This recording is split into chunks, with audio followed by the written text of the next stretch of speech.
everyone. We've got the whole crew here. Welcome back to Majority Rules. We took off last week, but we're back and better than ever, and everybody's here. This is season 1, episode 23. This is a podcast about Mizzou Athletics Majority, which is Olympic sports athletes. And this should be, softball result that just ended aside, a really happy episode because good things are happening. So I am your host, Karen Steger. I am the softball, gymnastics, and co-swim beat writer and Olympic sports manager at Rocket Nation. When we go around and do our intros, please say your name, what you cover, and since Mizzou just sent out a text to switch to remote operations for winter weather tomorrow, I would like you to give me a prediction of how much snow you think we're going to get. And surprise, I didn't tell you this pre-show. Whoever's the closest, I'll buy you a Frosty from Wendy's. So you just would have to come to my office and then I'll walk you over there and buy you a Frosty. Okay, we're starting with Quentin.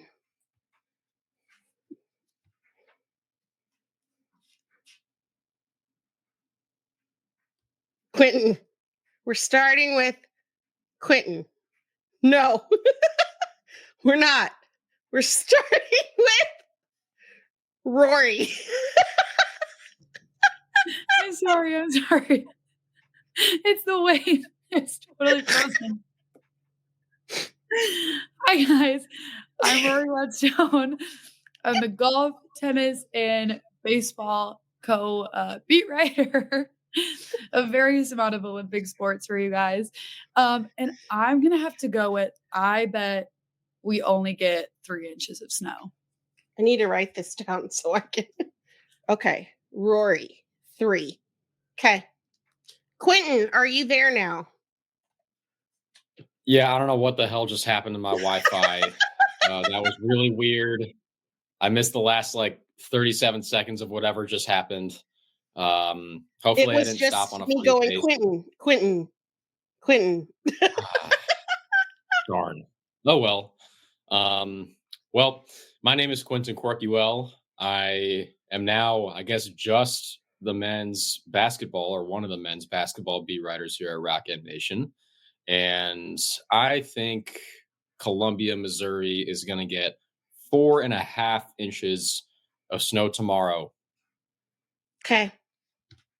Thank you. You're still here because you also kind of cover softball, not for us.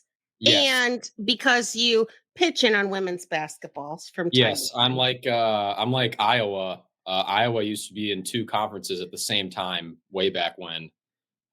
Which yes. I didn't know you could do that until I found out about it. Maybe one team should try that nowadays. I don't think it's legal anymore. According to people in Missouri, and we're not sure you're not supposed to do that either. So, right. Oh well. We moved. Abigail, to you. Hi, my name's Abigail, and I'm the cross country and track and field beat reporter. And I'm with Rory. I was going to say 3, but now that there's a Frosty on the line, I'll change it up. So I'll go 2.5. I'm from Iowa. You never get as much snow as you expect to. Okay. Thank you. Matthew, what about you? Oh, all right. Well, I was going to game the system and go 2.75, but Abigail kind of ruined that strategy. But anyways, my name is Matthew Gustafson. I'm the volleyball, wrestling, and co-baseball beat writer at Rock M Nation. And it's funny, Quentin and I actually, true story, both had Frosties today at Wendy's. Yeah. So anyways, let's see, we got 3 inches, we got 4.5. So I am going 2.5. I think Quentin did 4.5. So I am going to go 3.75. Dude, is that even measured on the weather app?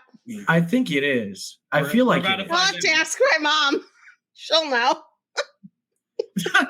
I know that this man over here is probably going to ruin my strategy now too, but it is. You can get there on a ruler. It's possible. Well, depending upon where you are in Columbia, it could be different too. That is true. So we'll figure it out. Okay, Dylan. team. Rounding this off, my name is Dylan Heinrich. I am the soccer and women's basketball beat writer, and I will occasionally help with softball as need be for Rock M's. So I'm going to go the opposite approach. As Q knows, I'm obviously not superstitious at all, but I'm going to try and game the system here. I'm going to say we get 5.5 inches in hopes that we get a lot less, because there's a men's basketball game tomorrow that I have to be at, and I'd rather get as little snow as possible to drive in. So that is my prediction, 5.5. That will totally come true. He knocked on wood if you couldn't hear. Oh, sorry. And my prediction doesn't really matter because I could just buy myself a Frosty whenever. Well, and before I wanted just the thread enough that they were going to switch to remote operation so I could work from home. But then, of course, I don't want it to be some like huge amount of snow because I have the gymnastics thing on Friday. And damn it, if I get held back from attending that again, I'm going to have some words for a lot of people. So I'm going to say between my computer said 5 to 7, my phone said like 3 to 5. I'm going to just go with 5. And then it'll get warm enough that I'll still make it to gymnastics on Friday. Cross your fingers. So thank you guys. So since we're going to try to keep this show shorter, let's move right into in-season sports updates. We have a lot. Let's start with women's basketball because, oh my God, the Tigers won again. Craziness. So what do we have to say about Mizzou beating A&M by 10 points on Super Bowl Sunday? Going back, we didn't have a show this past week, but the storyline around Mizzou women's basketball has been they've been playing a lot better. Like, you can see it in the way that they're performing game after game, but it's when you have a 3-game stint against Texas, Tennessee, LSU, those wins don't really come. I mean, you're losing by either double digits, like 11, or you're losing by 5. You're staying in the whole game. But Pinch's team just couldn't pull off any of the upsets. And so the question that I had going in A&M was, is this sustainable? Is this going to keep up? Well, I feel like they have quelled all of my fears. Tigers pull out a 10-point win in a game that was closer than you'd expect for the first half, but then that third quarter, which has usually been a detriment to this team, now use it in their advantage. And I mean, it starts... I was like, what's happening? It starts and ends with Grace Slaughter. Like, in that quarter, she scored 14 points as the Tigers outscored A&M 24-12. She finished the game with 29 points, nearly matching her season high of 31, which was actually her career high. Would have probably got there if she didn't kind of ease off in that fourth quarter. But just another phenomenal game for the sophomore. Shot over 50% from the field, 3 of 6 from deep, 8 of 8 from the line. Just proving herself to be that number one option for this team. And like, just the stats just continue to roll in for Slaughter. Every single game, it feels like she's getting better and better and better. Yeah. And she's only a sophomore, and she's putting up I think in the last couple of games, it's been like 20 plus points per game against SEC level opponents. Like, this girl is scary good. Like, I don't know if she's going to be all SEC this year, but you might as well, if she sticks around, pencil her in for next year. That's how good I think she can be. Can't wait to see what a really good basketball coach does with her. Special stuff. I think another point was the 3-ball got going again. I know something that Q talked about was making this team fun. They were a lot of fun on Sunday, and that's because they shucked it up. They made 10 threes and they shot 30 of them. So the efficiency isn't quite what you'd expect from this team. But when you put up 29 and ended up being 29 threes and you make 10 of them, you're going to score a lot of points that way. Obviously, Abby Schreck is your sharpshooter. She got back into double digits for the first time in what felt like ever, which was a point of emphasis for me. Great stuff.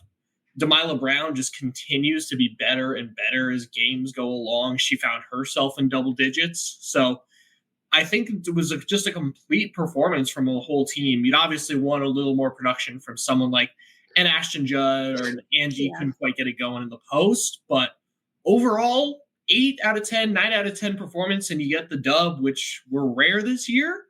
You feel a lot more encouraging heading down the stretch. Obviously, you got more difficult games ahead, but the team is playing up to the challenge, that's for sure. Yeah, I agree with you there. Now, I do think that they were probably helped a little bit by the fact that A&M only had 8 players available, and they had a season-ending injury to, I'm going to butcher her last name, Kubali. Kolibali. Yeah, Kubali. I was like, ugh. Yeah.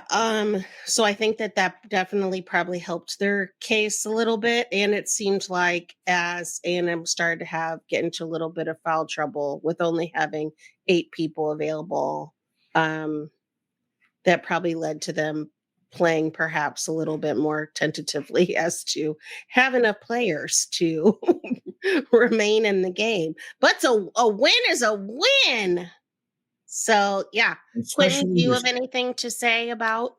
Yeah, I mean, Dylan got most of it. I think when you look at the rest of the schedule, this was easily one of their 2 best opportunities for a win heading into the SEC tournament other than Arkansas.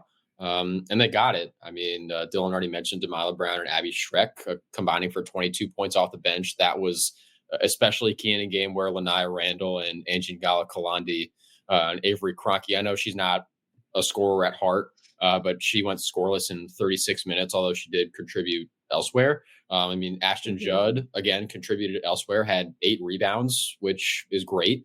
But she shot 2 of 13 from the field, and Nia Wilson shot 0 of 7 from the field. So a lot of players did not have very good games, and they needed other people to step up. Grace Slaughter obviously did so, but Brown and Schreck's contributions off the bench were really key.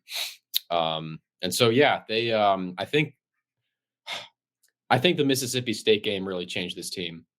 I really do. Coach Pinson has talked about it. Players have talked about it. They actually got a taste of winning. Right. They actually got an SEC win, and that probably did a lot, not just confidence-wise in that game or the next game, but the games going forward. I mean, Dylan already mentioned playing well against 2, or I guess 3 really good teams that I would not be surprised make it to the second weekend of March Madness. And so even though they didn't pick up the W in any of those games, they played really hard and they played those teams really close. I mean, Texas just beat South Carolina. Yeah. Like Texas is really good, and Mizzou was up late on the road in Austin. Yeah. And so I've been really impressed with this recent stretch of games. I'm glad for their sake they got another one, and I've been really encouraged by what this team can maybe accomplish going forward, even if it's not a ton. And like even so, Mizzou finishing at the bottom of a conference and winning the conference tournament has happened before. I'm not saying it's going to happen, but it's happened before. They did it in '94. They finished tied for last in the Big 8 and won the conference tournament. Ended up getting a 15 seed. Don't think that's going to happen this time around. But there have been a lot of positives, which is good.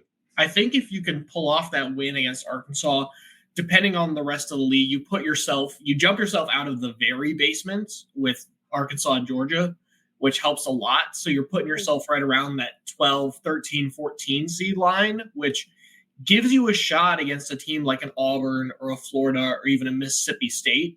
So, I mean, you're still playing on day one of the tournament. You aren't getting a bye or anything, but this Mizzou team has the potential to, if they keep playing like this, play themselves into a game on day one and maybe win a conference tournament game, which I can't remember the last time that's happened for Mizzou women's basketball. I know it's been a couple of years. So again, while it may only be like a first game against a team like Florida, who's not going to do much, the signs are still there. I've talked about it in a couple of pieces, but if you want to build a winning program, you don't do it by losing a lot. This isn't the pros.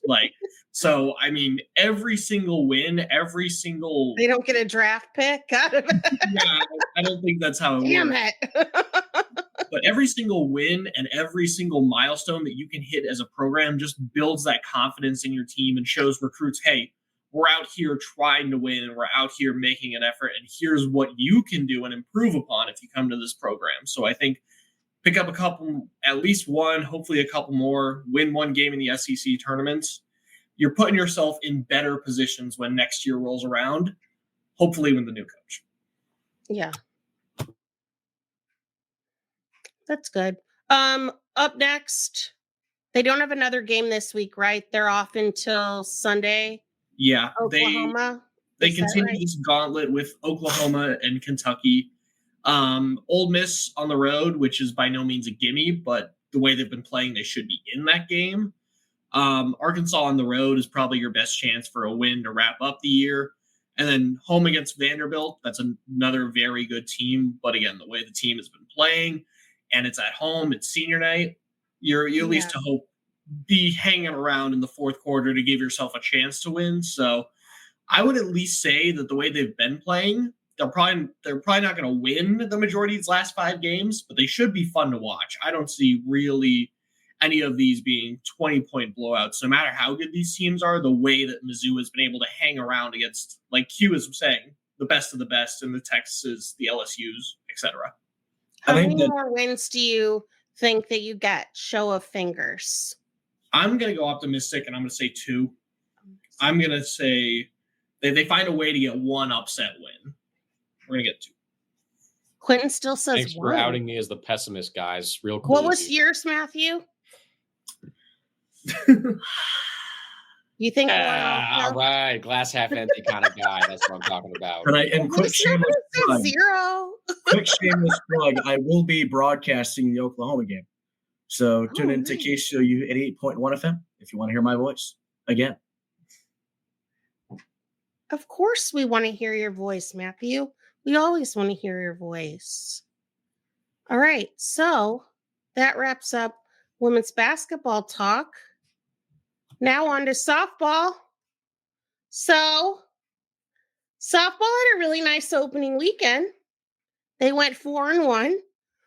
But they were really they were close to either being 5-0 or 3-2, depending upon the way you look at it, since they lost to Notre Dame on a walk-off 2-run home run. Yikes.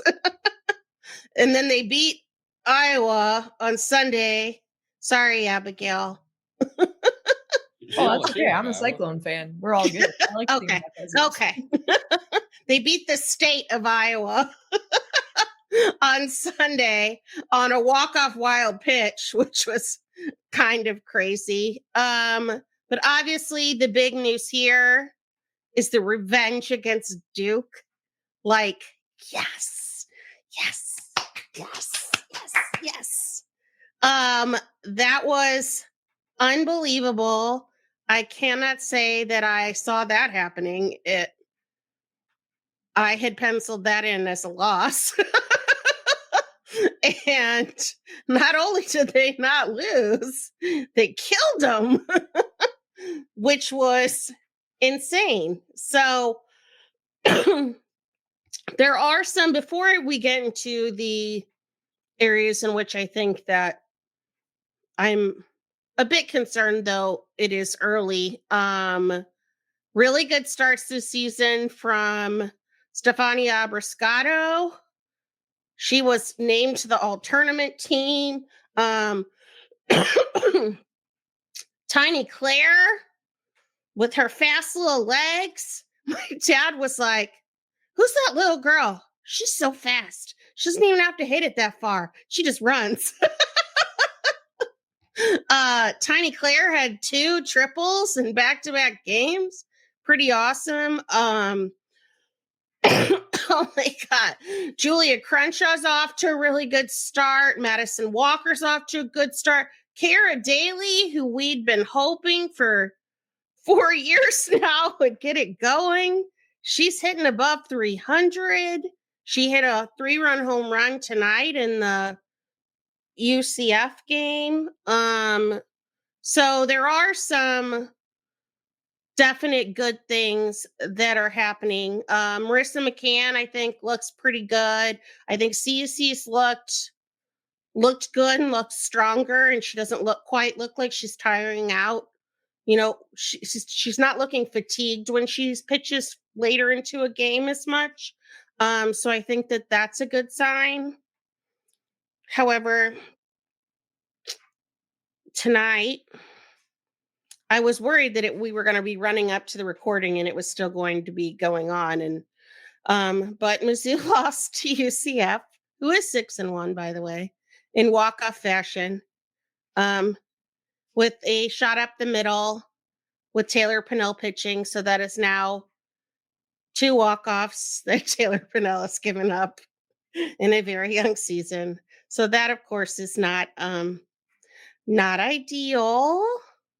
So I do have, even though it's early in the season, I do have some concerns about Mizzou's pitching, about their defense, about their situational hitting. What say you, other softball people or anyone? Well, first off, I'd just like to say that those 3 areas, pretty important if you want to go far, right? Pretty important, especially in playoffs. So, not ideal, although it is early in the season. But it is early, yes. It is early, but not ideal that those are the specific issues they're having.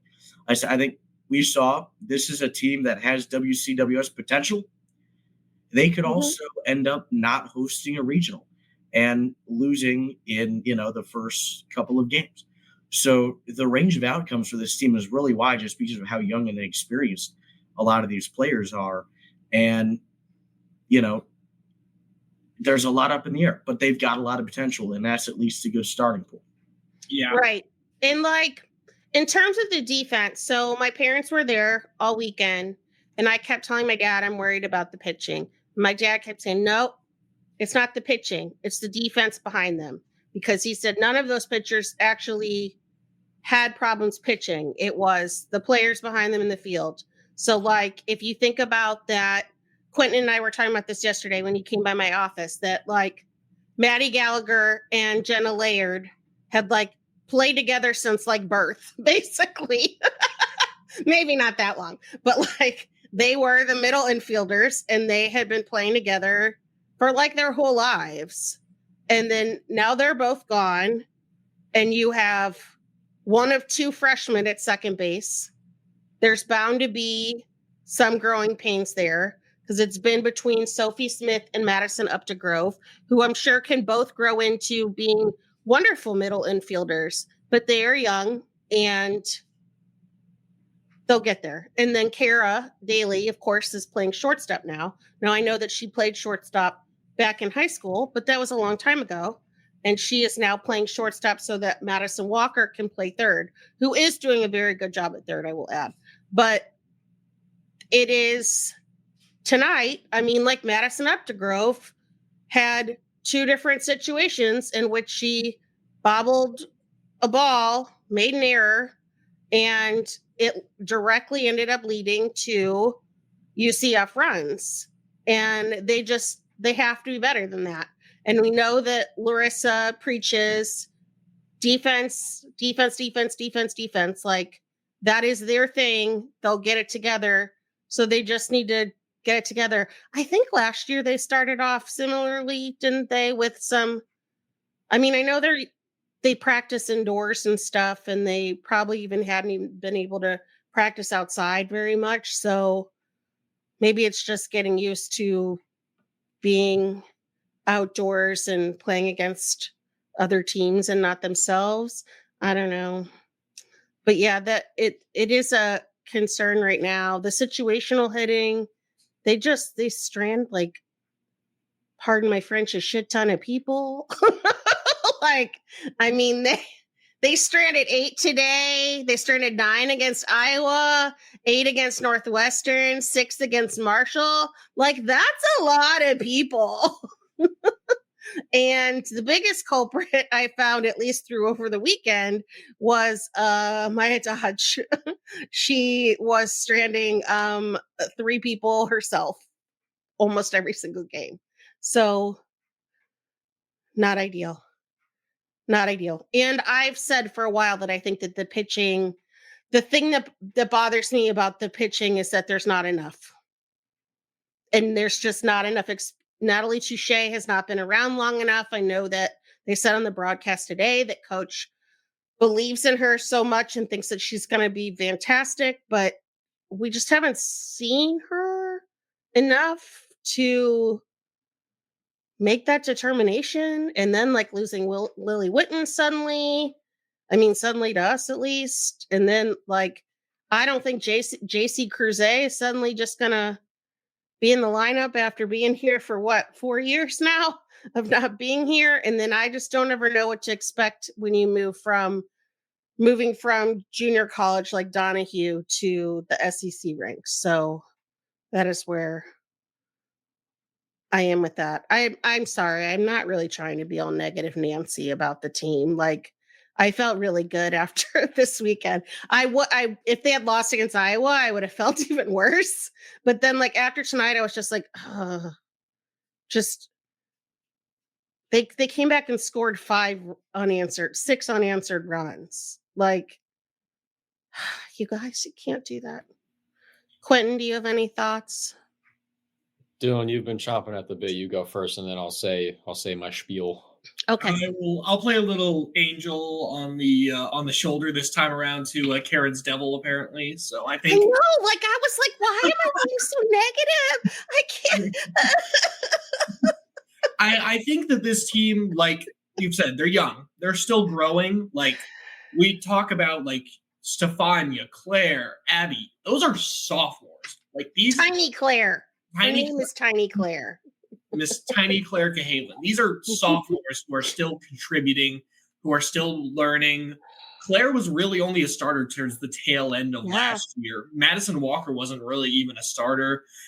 Same with Stefania. She really was in and out of the lineup all year. So I think that this is a team that will grow. I would not be surprised at all if next week that what Larissa Anderson comes out and tells us, the media, is, hey, we're not peaking right now, which is good. Like, This is where you want the growing pains. Like, sure, some of these results, they might suck. They might not be fun. But, like, let's not forget that Notre Dame and UCF, while not softball powerhouses, they're still Power 5 programs, or Power 4, I guess. Either way. Yeah, I'm not even really mad about those. Like, they play such a tough schedule. Like, I was just looking through it. They play, like, no group of 5 teams, and the ones that they do are ultra competitive. Yeah.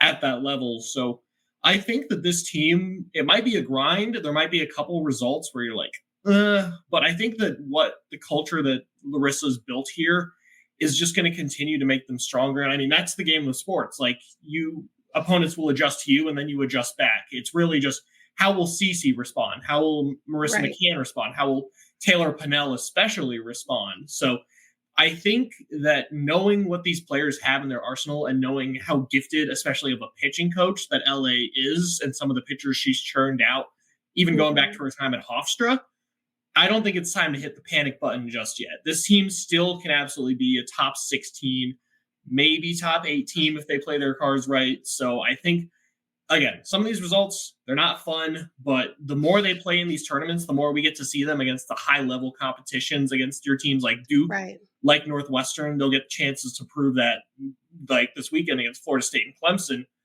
The more that you're going to be able to see some of those flashes and say, okay, this team has potential. Absolutely.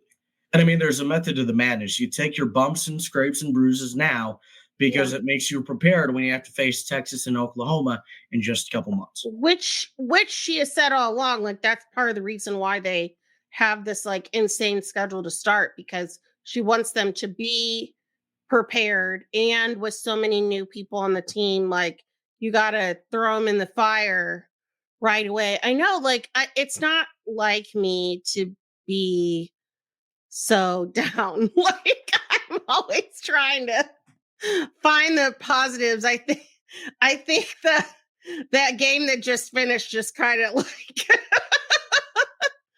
threw me off a little bit. Like I was just like, oh no.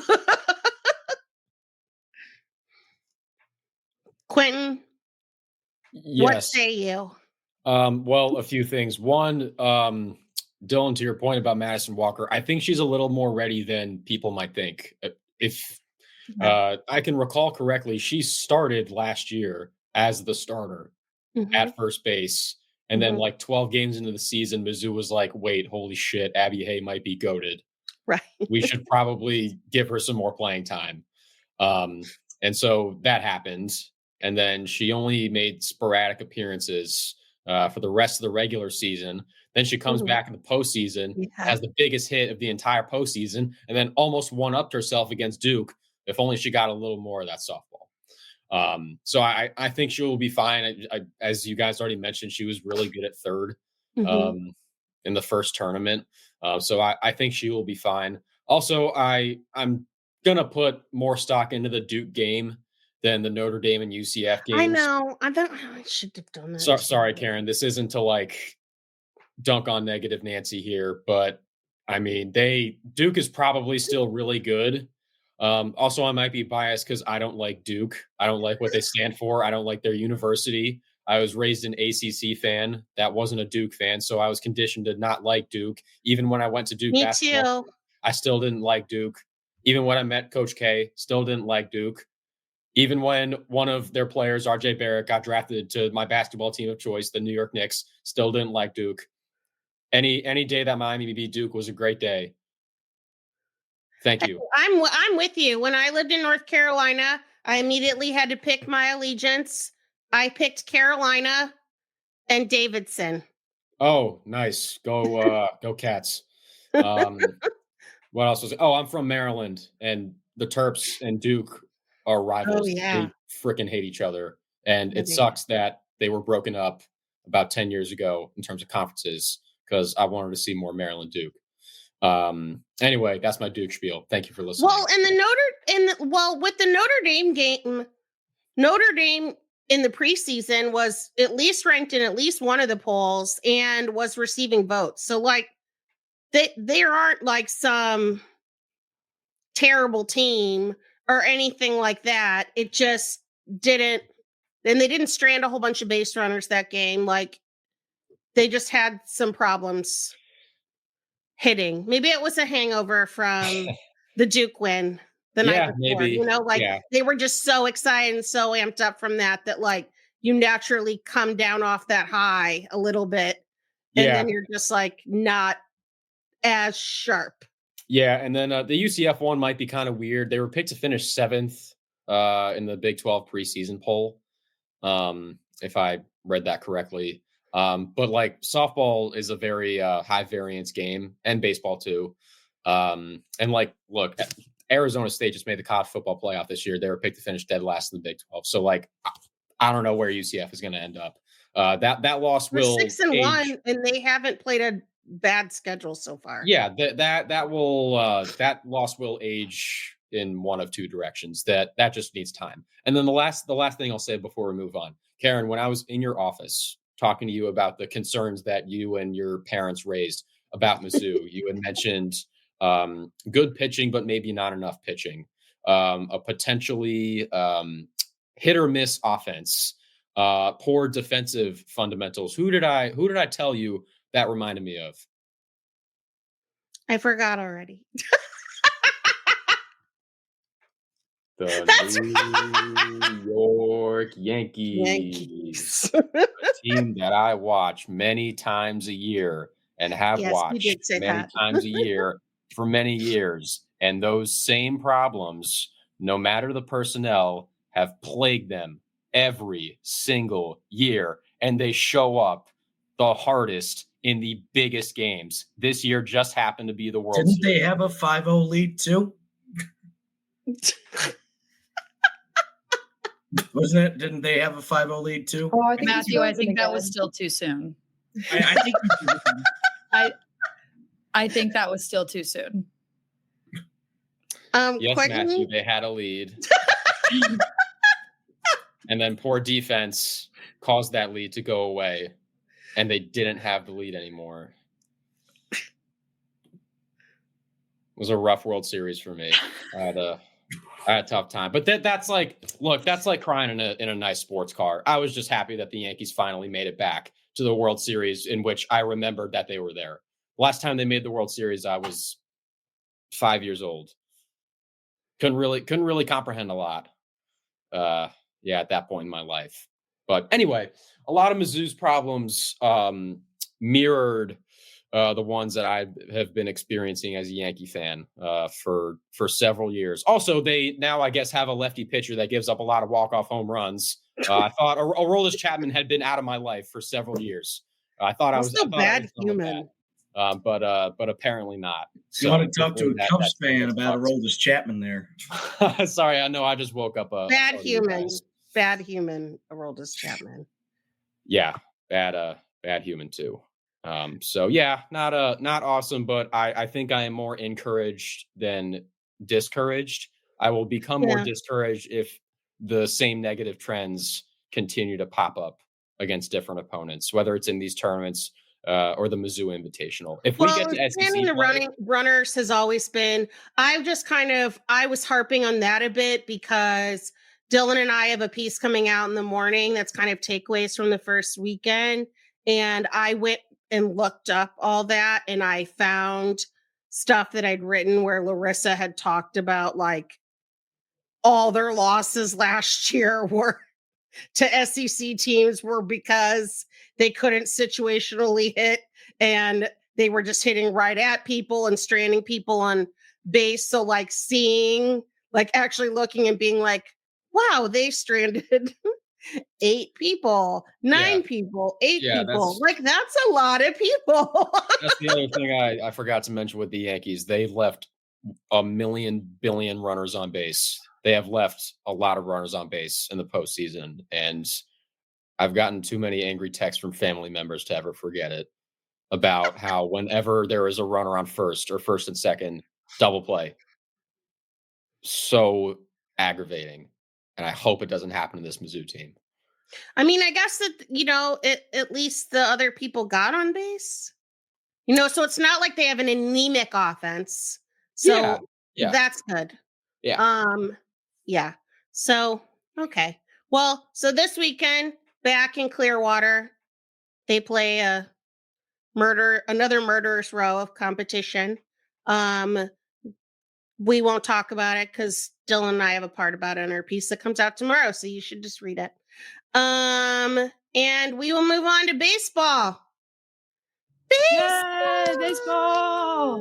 You know what you guys should do with your snow day tomorrow? What? Read up on Mizzou baseball roster previews.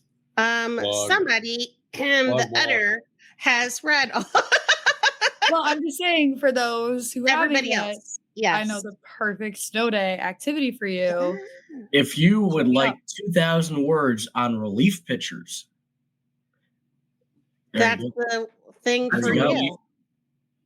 Crucial to your team. You also need the catchers. That comes out tomorrow. Yeah, it does. Yeah. So, no, I'm really excited. They play Friday, Valentine's Day. That's all I need on Valentine's Day. Some baseball. Which I'm really excited about. They'll be in Puerto Rico with 4 games. We've got Penn State, UConn, Stetson, and UCF.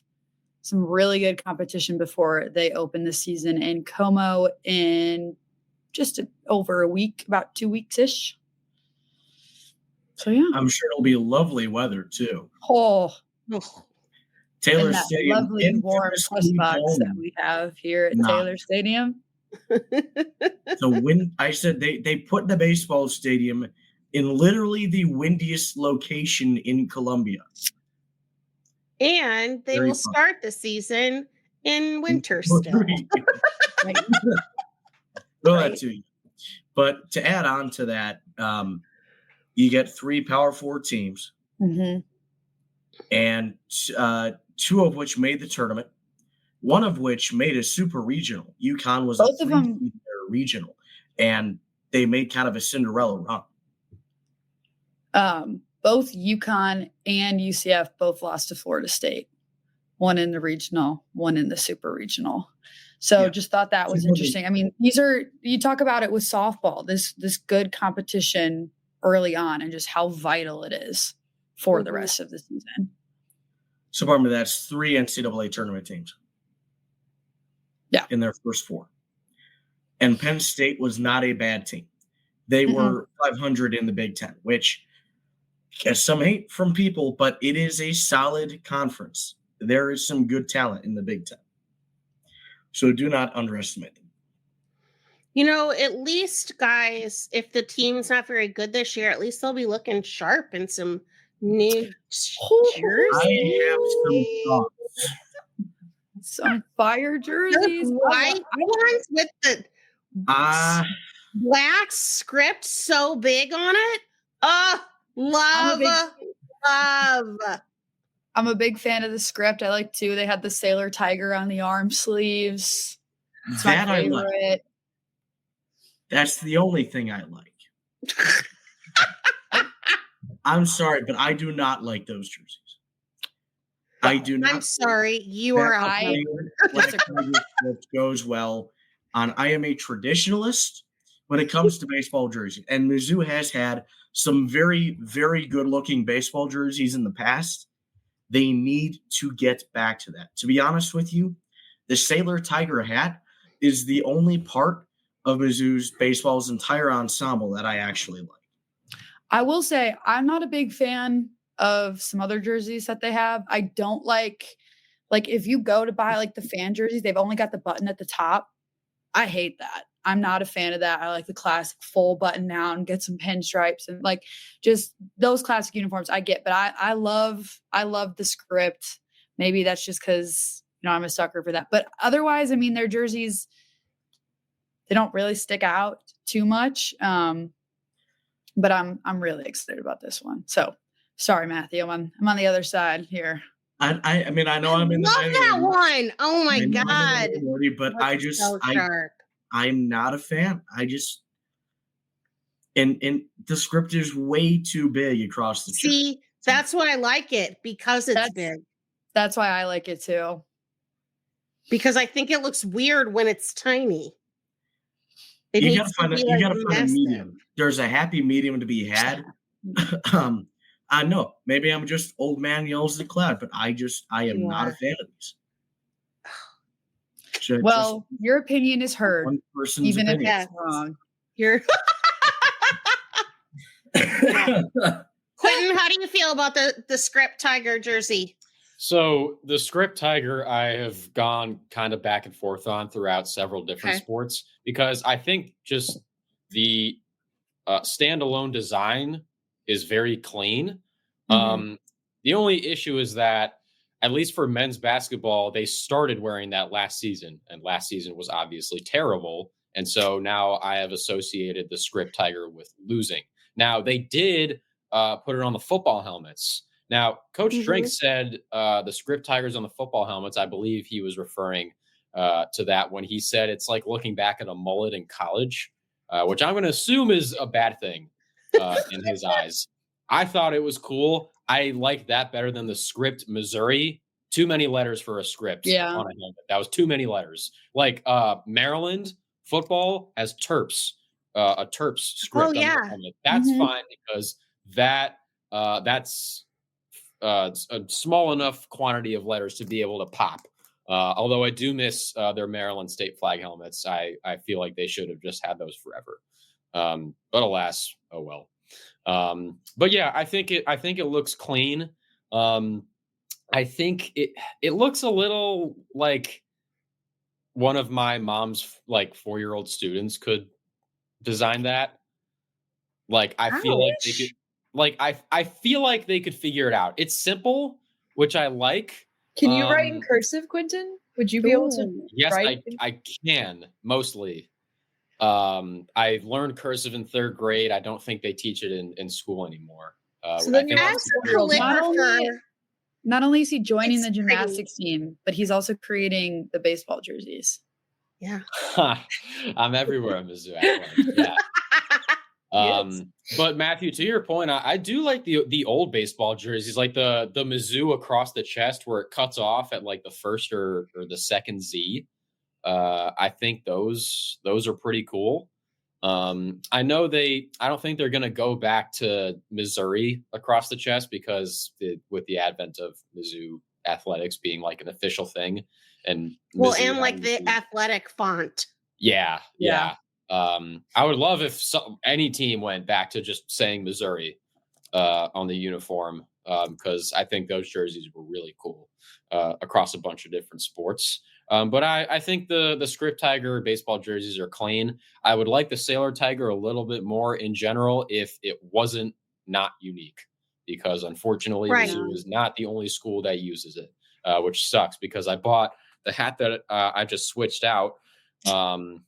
I bought this very early in my freshman year of college, before I realized that the Sailor Tiger was not Everybody has to Yeah. not a Mizzou exclusive thing. I was the same. I've done the same thing. I have one too. And I thought that I was like, this is the best one. And then I was like, I also got an oval tiger hat. Now the oval tiger I like. I need a Block M hat at some point, Yep. because I That's was the not best. I was Mhm. not familiar with the impact of the Block M. It took me a while to come around on the Block M. But I am on that side where it's cool, especially like not like the old school one, but the one where it's like, I'm trying to like articulate what it looks like. It's not the standard Block M, but it looks like it's like skinnier. It looks like it's fluffy almost. I know what you're talking about. Oh, Karen might have it. No, I'm actually grabbing one with a different thing. Oh, never mind then. Well, I was at Rally House the other day because I was bored and I had time to kill. So I just walked around and was checking out their inventory. And they had a bunch of the hats with this like skinny, fluffy looking Block M. And I was like, I oh, know that's- what you're talking about. I wanted to introduce the NBA Paint account Mizzou Tiger. nice. that I bought when they made the tournament. Yes, That Now is a that- I love nightmares. NBA paint. is a tiger. Oh my gosh. That is insulting to Truman, honestly. Well, I love the NBA Paint account. It's so funny. Crazy. I love it. All right, well, fine, I guess. I can see everyone's point of view on the uniforms. I'm team I'm with Giants, you, Karen. but thank you. High five, Rory. Quick Boom, fun fact. Do you know what college had the original Sailor Tiger logo? Auburn. LSU. LSU. I was going to say LSU. Now, you'll have to double check me on this, but if I remember correctly, Occidental College. Oh, get the hell out of here. Come on. Matthew, how do you know these facts? That was my I next swear guess. every week I learned just something came new. across it a while ago. Sounds Just like in your random research about Sailor Tiger Scrolling. logos. Interesting. All right. Well, thanks, guys. Can't wait to hear from you next week on how their season has started out. Yay. Diamond Sports. Abigail, it's time for you. Guys, Track There's just is always good. good news on track and field, and it's such a great season. So if you're not starting to follow right now. I don't really have an opinion on jerseys because they kind of cycle through several different ones. I'm not a Block M person because to me it looks like Michigan. I think it's because I grew up in the Big Ten. I know. The reaction is so negative. So I'm sorry, team, but that's how I feel. Anyway, Karen left. Track and Karen's field- leaving in protest. Yeah, no, that's valid. I get it. I just grew up in the Big Ten, so the Block M still looks like Michigan to me. Anywho, track and field off to a fantastic start. The Missouri Invitational was quieter. That was their meet this Friday.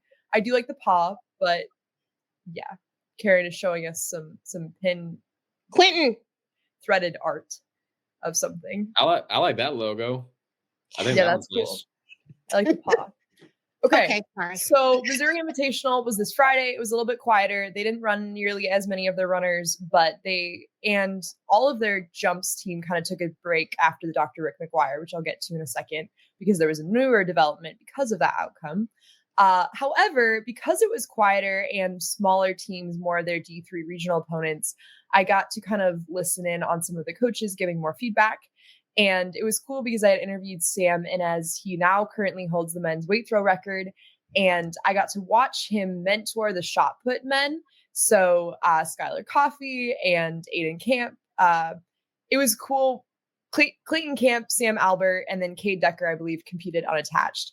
And it was cool because after every single attempt, he was showing them the video, he was giving them adjustments, and he's not a coach, he's a senior there. And I really appreciated, I learned from watching him teach the athletes kind of his adjustments and idea.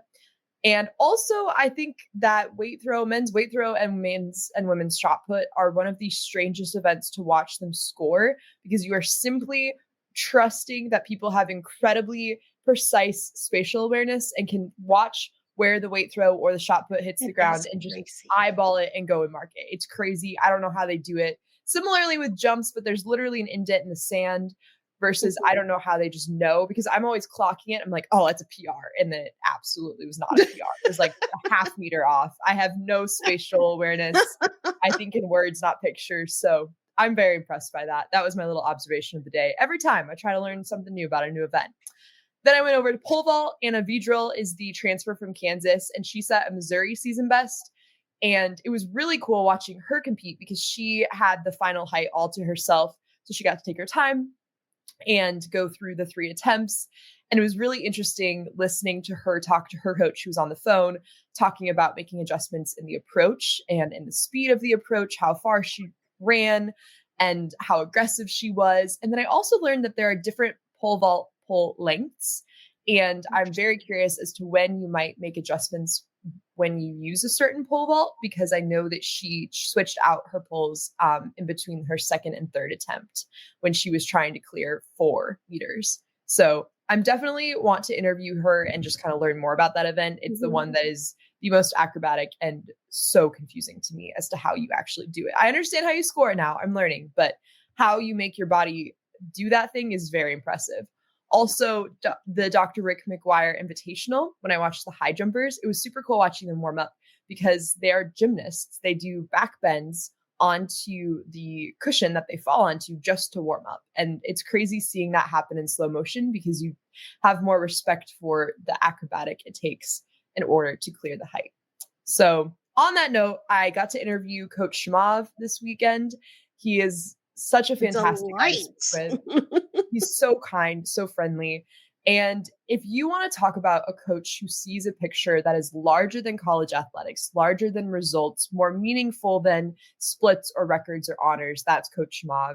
He is so funny because the big news out of track and field this weekend was that Jonathan Sarimi, who Matthew mentioned at the top of the show, brand new triple jumper for Missouri, on his Missouri debut, set a triple jump in his 6th and final attempt that is top in D1 college right now. So he is the best Division I men's triple jumper in college on his Missouri debut. And if you speak to Coach Shmav, he's like, yeah, he kind of expected that. And because of his efforts, he received votes for the Bowerman watch list, which is essentially the track and field Heisman equivalent. And it is so coveted, only 3 Tigers have ever even received votes, that being Carissa Schweizer and Kirsten Peoples. And so I asked Coach Shmav about that and, was like, this is a pretty cool honor. What were you thinking? And his exact response was, quote, "That's okay, whatever. That doesn't really bring me any emotions or like excitement to me." That's so Joe Mazzulla coded. Are you kidding me? That's awesome. It was so casual. And it wasn't that he does not care for Jonathan. His compassion and care for his athletes is so evident in his voice. It's just that the results are not the reason that they're doing it. And the outcomes are simply byproducts of the training that they are pouring in. And the fact that he was only the 3rd person in general and only triple jumper on the list this season to even receive votes really means nothing to Coach Shmav. He's like, that's okay. And then further, I thought it was just funny how externally we can get so excited to things that maybe the athletes on the internal locker room don't care about. Jonathan is from Paris, France, and his coach was saying, yeah, he didn't even know what the award was. I had to explain to him why this was such a big deal. So I just thought that story was so funny. Here I was all prepped, ready, excited. And then I was like, all right, fair. Yeah, I get it. Like that is not why he is in the sport. And then similarly, Christy Perez Sneeman set a PR and school record in the women's high jump, a record that coach referred to as a unicorn. It's something that they could see and knew it was there, but hadn't yet captured.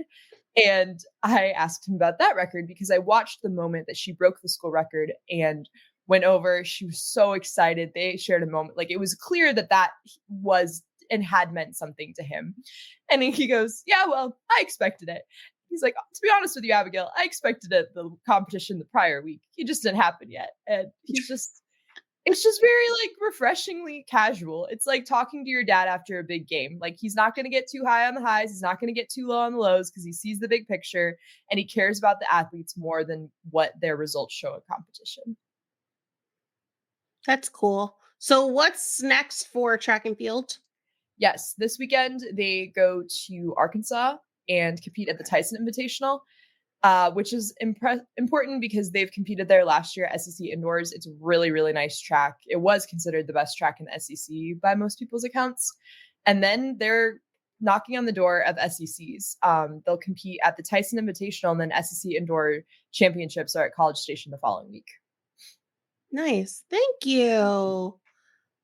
I always love to hear about the track updates. I'm becoming quite I used to just watch just for F&E, but I know, it's fun. Really into it because of you, Abigail. So thank you for piquing my track interest. And I know that Matthew also feels the same way. It helps when they're so good too. I mean, you're watching people who could be competing they have 4 athletes right now who are on All-American watch, which would be top 8 nationally in their events, which is incredible. That's cool. And I think the men's team is ranked today the men's are ranked number 20. Yeah. Yeah. So the team rankings honestly don't mean anything from my understanding. Don't quote me on this, but as far as especially like NCAA indoors, you have to qualify individually for your event. Yeah. So the team rankings are more reflective of the power and development of the individuals on your team. As far as Missouri as of itself, it probably doesn't mean anything because they're probably not going to be able to qualify enough individuals to earn enough points to be able to beat like an Arkansas because 8, I believe, of the other SEC men's teams are also ranked in the top 25. So SEC indoors is still going to be incredibly competitive. It doesn't not mean anything. It just is more of like a calculation of how many individuals you have who are also ranked nationally. But I don't think they're going to be competitive in the sense of a team at SEC indoors. Yeah, that makes sense. Well, we'll see. You never know. It's a nice, it's just a nice thing to be like, oh, it's another Mizzou team ranked in the top 25. Thank you, Abigail. Moving on. Rory, tennis, and men's golf. Tennis.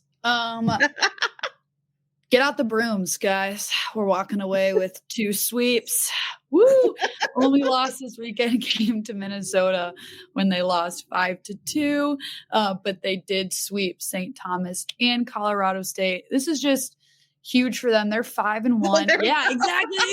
I was waiting for someone to actually go get a broom. They are 5-1 on the season. 3 of those wins are clean sweeps. Last year at this point, they were 0-5. So just a huge turnaround for them. They're back in Columbia this weekend with huge potential. It went away. Missouri State and Missouri State and SEMO are this Saturday, and then they'll still be home the weekend after that for Lindenwood and Western Illinois. They should be able to continue the track that they're on, which is complete, again, opposite from last year. So really great results for them. That's for doubles and singles too. Just the teamwork's there, the talent is there, and I'm really excited to see how this season shakes out for them, especially as they enter into conference play in just about 2 weeks. Their first 2 opponents will be Vanderbilt and Alabama there. Both of those teams are ranked. And then if we get into some golf, men's golf has started. Women's golf has not. Women's golf does not start for another 2 weeks. They will be at the Westbrook Invite hosted by Wisconsin, but it will be taking place in Arizona. They will not be playing golf in Wisconsin at the end of February. But shifting to men's golf as a team, the result wasn't exactly what they wanted. They finished in 13th out of 14 teams at the National Invitational Tournament, which was in Arizona, hosted by Arizona. But individually, there were still some great performances. Trent Murrell and Virgilio Paz both finished in the top 40. And then Trent Murrell had a career best score of 7 under par at 209. So right out the gate for him to do that is huge. We spoke about it last year. Their season was kind of iffy, but have a little bit of a good stretch, finish in the individual kind of top of the standings, but as a team would really fluctuate. They also, like the tennis team, have the opportunity to have a different record this year than they did last year, which is also something that applies to the women's team. So I'm really excited to see how their seasons shake out. Again, women's golf will be in Arizona in 2 weeks, and the men will be in Hawaii in 2 days. I want to go to Hawaii. Take me with you. I am really excited to see how the women's golf did, especially because you did such a good job covering them in the fall, and they seemed like they were progressing really well. They were. They it'll shot be up in the interesting rankings. to see how they do now Mhm. that they'll be back in a few I'm weeks. very excited. Very, very excited. Thank you. We'll Of come back course. to you in a moment. Matthew, wrestling. Yes. There's no need to talk about this god awful Bit of a blowout break a few here. weeks ago, but I'm hoping that you have maybe some injury updates and something about the next meet or two. Yep. So a bit of a break here for Mizzou wrestling between the Oklahoma trip, which will henceforth be unmentioned, and the season finale against Iowa State. Keegan O'Toole, Colton Hawks, arguably Mizzou's 2 best wrestlers this year, have been out for a little while now, but both are expected to return against Iowa State. So Mizzou should have the great majority of its starters back. You got Seth Nitzel and Cam Steed back recently, as well as Logan Joffrey. So you have your starters at 133 Bless you, Abigail. through, I believe, actually, you have your starters from 133 all the way up to heavyweight now, Nice. which is going to be huge, with the exception of 197. With the exception of 197, Rocky Elam is out. So you have 8 starters now that are going to be in the lineup, and you are hoping to build some momentum heading into the Big 12 championships. That Iowa State matchup is going to be here in Columbia at the Hearn Center. And that's going to be, like I said, the season finale, February 22nd. And then after that, March 8th to March 9th, you're going to have the Big 12 championship. And the Big 12 is what is going to determine how many Mizzou wrestlers get into the NCAA championships. Awesome. Thank you. Well, hopefully they do okay against Iowa State, since they'll have the team back, basically. I'm expecting a more competitive match because, again, all due respect to the guys they've been putting out there at 174, 184, but given the toughness of this Big 12 schedule, you've pretty much been penciling those in as losses every single time, right? And that really hurts you because 2 losses can be anywhere from 6 to 12 points. So having a situation where you pretty much know you're going to have 6 to 12 points of a deficit each, match, and you have to make that up, that's really tough. Especially for this team where a lot of the wins aren't necessarily coming with bonus points this year. So I think that getting these 2 wrestlers back will have a massive impact, and you will see that against Iowa State. It'll be much more competitive. It's senior day. They always get a big crowd out for Iowa State. There's a Keegan O'Toole bobblehead, some of which will be autographed by Keegan O'Toole. I need one. I collect bobbleheads, if you've ever seen them on my desk in the office. Yep. I need one. Okay. Cool. I'm excited to see maybe some better Mizzou wrestling in our future. It makes it a whole lot more fun, I'm sure, for you to talk about and write about when you're not just like, and all of everyone's hurt and it was bad. Not that you'd ever write that, but the overlying thought is everyone's hurt and it's bad. Yeah. And I mean, this has, again, been a recurring theme almost from the start of the season, right? Rocky Elam beginning the year injured, and okay, when is he going to come back? When is he going to come back? Turns out he can't. But like, again, we've just been talking about this for so long. I remember I was in Pittsburgh covering volleyball. I was at a Polish market / deli when I found out that Noah Certain was medically retired. So that tells you just how long and how much of an issue it's been for the Tigers this year. But they finally seem to be getting themselves together and getting healthy as they're heading towards the Big 12 championships, which people have said the regular season doesn't matter, obviously, but it really doesn't matter that much. What really matters is how you do at Big 12, because that is what determines if you make it to the NCAA championships. It's true. It's true. Side note on wrestling, John Anderson came, my bestie, John Anderson, came by my office the other day and brought me an autographed piece of paper for Jaden Cox. Oh, okay. Which is now my second autograph that I have of Jaden Cox, because I have another one of, I have a Mizzou wrestling poster that I'm actually staring at right now because it's in my Mizzou themed home office from when he took online classes through Mizzou Online, and he came in to take one of his exams, and I had the schedule poster out and I got him to sign it. So now I have two things with his signature on it. And I was like, oh, cool. Mr. Talented, Jaden Cox. Super exciting. One of two Mizzou Olympic wrestlers. Yes. Medaled even in Rio. Yeah. Yeah. While he was still in college, which is insane. Also, like, the most talented human ever. Like, he's so good at everything. Singing, musical instruments. He can speak multiple languages. He's a good wrestler. Like, what can't Jaden Cox do? I raise you, Juju Stevens.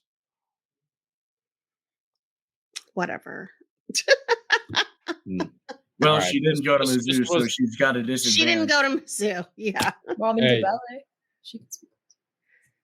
Juju That's was true. just Mama Dembele, also wicked smart. Juju was just 5 bazillion languages. He was an understudy on Broadway, IT wizard, fantastic piano player. I was going to say one baseball player. Just throwing that out there, not to diminish Jaden Cox, but it sounds like you're. It sounds like you're diminishing Mizzou legend Jaden Cox. Just wanted to throw another hat in the ring. That's all. Wait, you said Juju Stevens? Yes. Yeah. He transferred. He plays for, I think he's in Georgia Southern now. Yep, you're correct. He was in a theater class with Quentin and I. I was like, I'm on Broadway. And let me just play the piano really quick. I think we actually have that information in our Mizzou baseball preview. You'll just have to wait for that article. My brain hurt Juju Watkins. So, no, not quite. Well, that's who I was thinking of at first too. I was like, the USC basketball player. Wait, we're not talking about Juju Smith-Schuster? What? Everybody's name is Juju.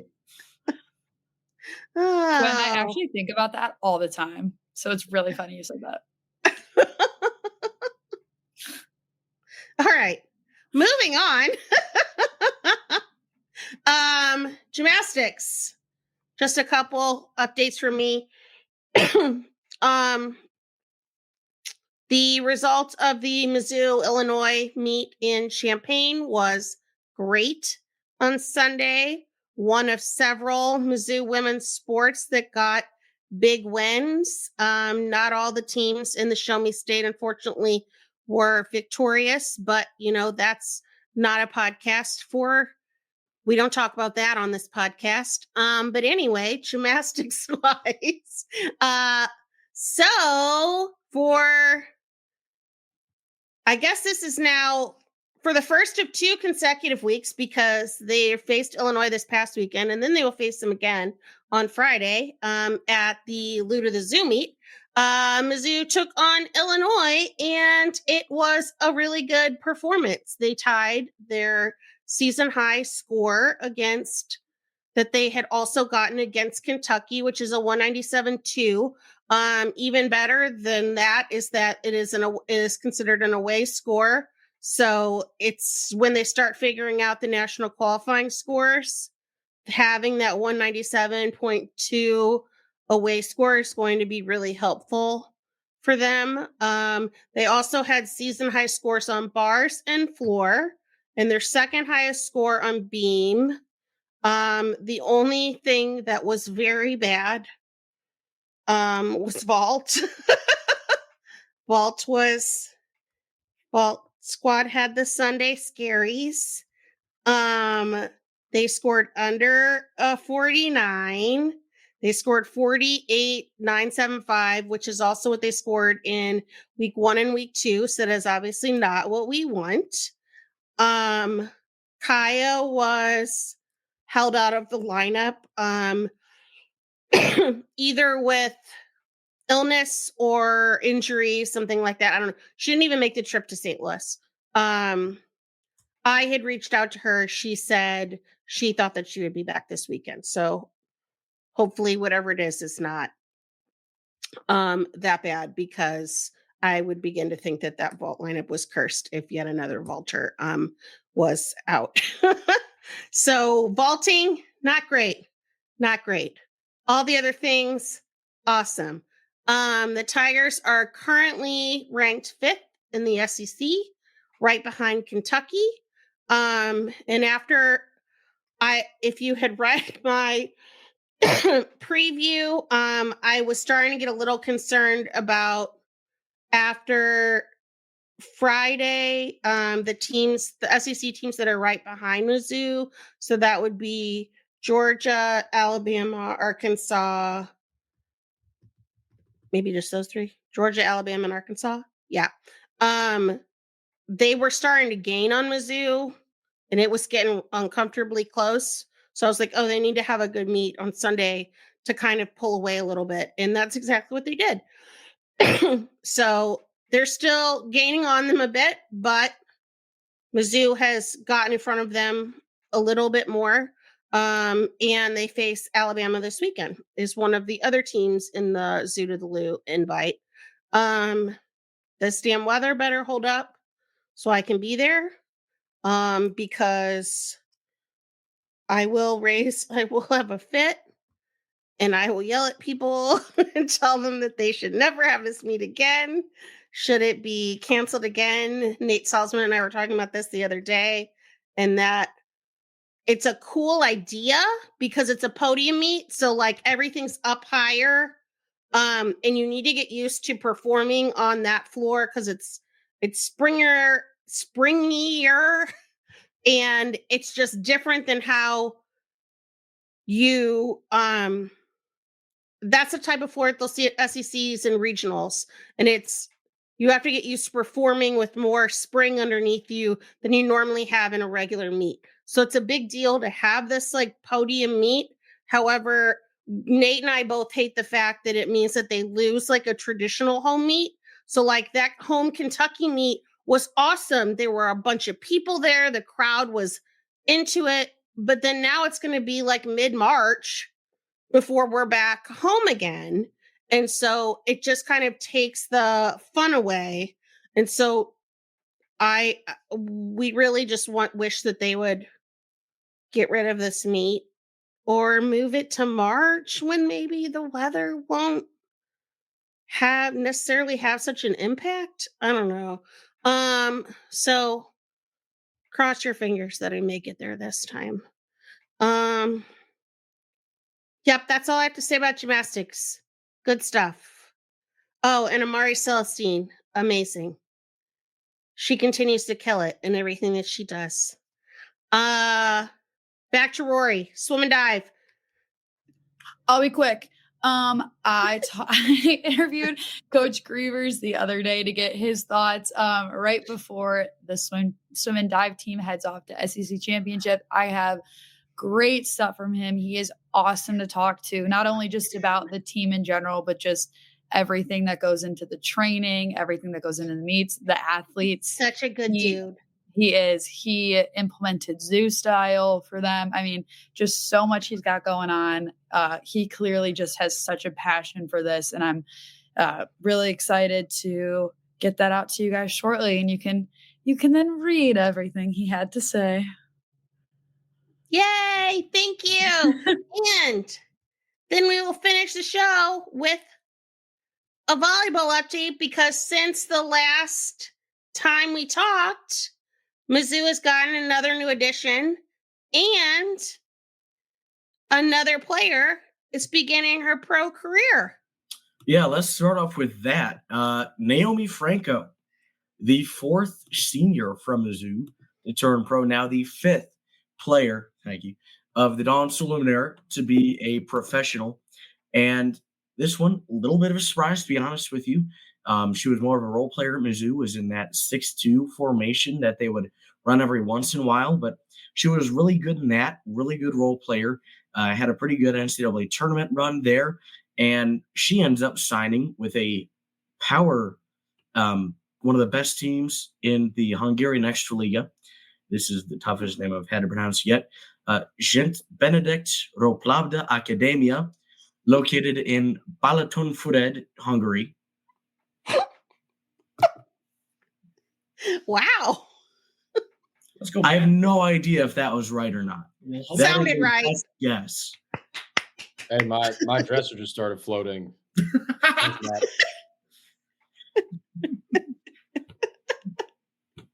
So there you go. And the big transfer news, Mizzou. Look, it's late in the year, so y'all aren't thinking about Mizzou transfer news right now. You should. This is big. Let me tell you, this is big. Mizzou signing USC middle blocker Tyra Ariel. USC, pretty good at volleyball, right? Not necessarily one of the elite of the sport, but consistently a good team.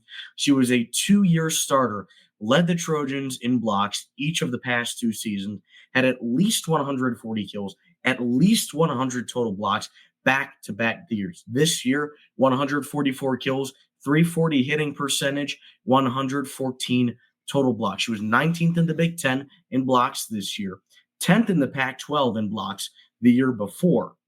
This is a player who will provide offense that is so key for middles to be effective on offense for this team. She fits that like a glove. She provides a huge upgrade in blocking. Both Tigers starters, Colleen Finney, Reagan Haith, neither of them ended up totaling over 100 total blocks on the season. No Mizzou player had over 100 total blocks.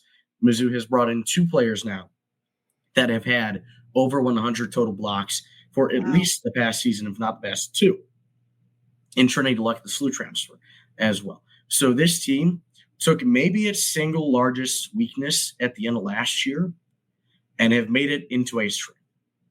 That's really awesome. This is a team that has reloaded. This is a team that I would argue has second weekend, not even potential, possibly expectations entering the year, with the possibility for more. Hear that. This is going to be a very good team, a team that could be even better than this year's. And there are some questions. There are undoubtedly some questions, one of which is the health of Reagan Haith. Yeah. Because we confirmed per a Mizzou team spokesperson that she ended up having a operation to fix an injury that she had during the NCAA tournament. We don't know exactly how her recovery is progressing, but the team is encouraged, is what we were told. So if you have Reagan Haith, Tyra Ariel, Trinity Luckett as your 3 middle blockers, that is a massive upgrade. And that's no disrespect to Colleen Finney and Reagan Haith, because they were fantastic last year. But you have 3 SEC starting level middle blockers. Yeah. That's huge. That is absolutely huge for this team. They've also gotten taller overall at the middle position. which again is really important for when they're going up against some of those elite teams that have elite height. Mhm. I said this team is returning one of the best liberos in the nation, the best libero in the SEC for 2 years running. They're returning maybe the best setter in the SEC next year. They got an All-American outside hitter. You have returning starter in Janet Demery. You have a returning starter in Reagan Haight. You have a former number 3 overall recruit in the nation entering her sophomore year who showed flashes of promise as a freshman. Mhm. And now you have these two middle transfers. This team is going to be very good. It's going to be Very very good. talented, very deep again. And they have the potential to again compete at the top of the SEC in a year where I think the SEC could be the best conference in the country. That's really cool to hear. It will be interesting to see how their whole roster situation works out because Yep. they keep 3 adding over. more people. 3 over right now, I and, believe.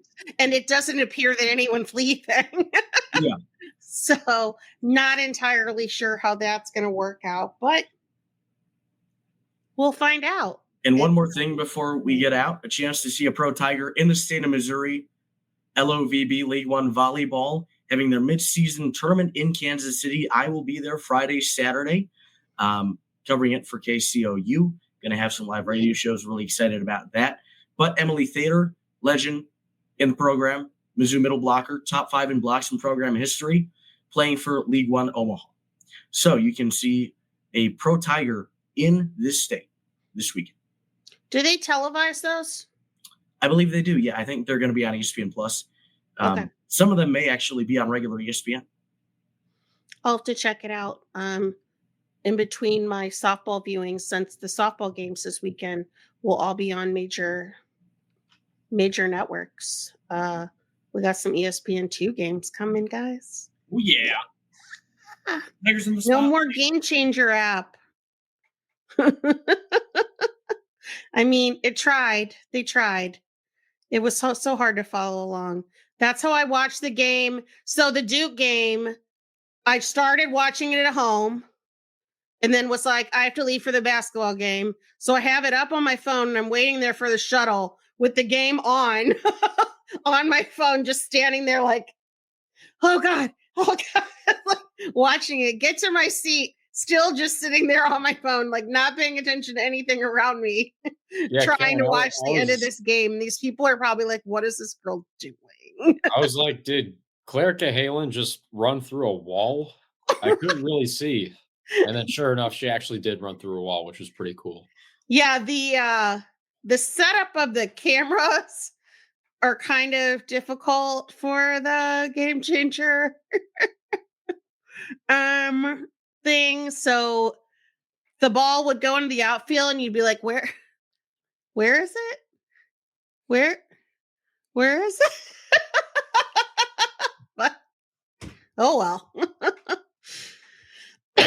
All right, so we're done. We didn't do that bad on time. I kind of derailed the conversation about the baseball uniform. Sorry about that. Team script. So, one last thing before we get out of here.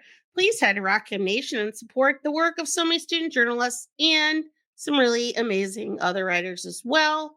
We're still talking about football over there. We still got so much basketball stuff going on. Also, please subscribe to this podcast.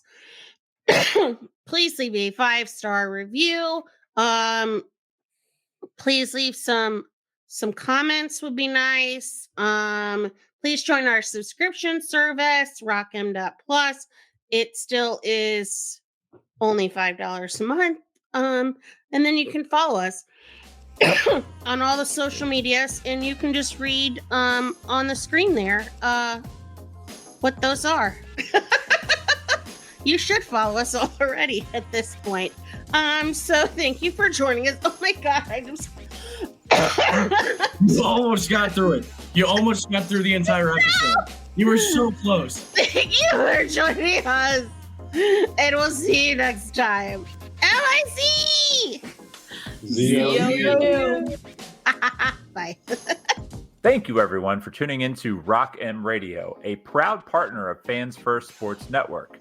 Rock M Radio is the official podcast network of Rock M Plus, a new and exciting subscription service provided by me and the other voices of Rock M Radio. Please take a few moments to head over to rockm.plus and sign up for an account today.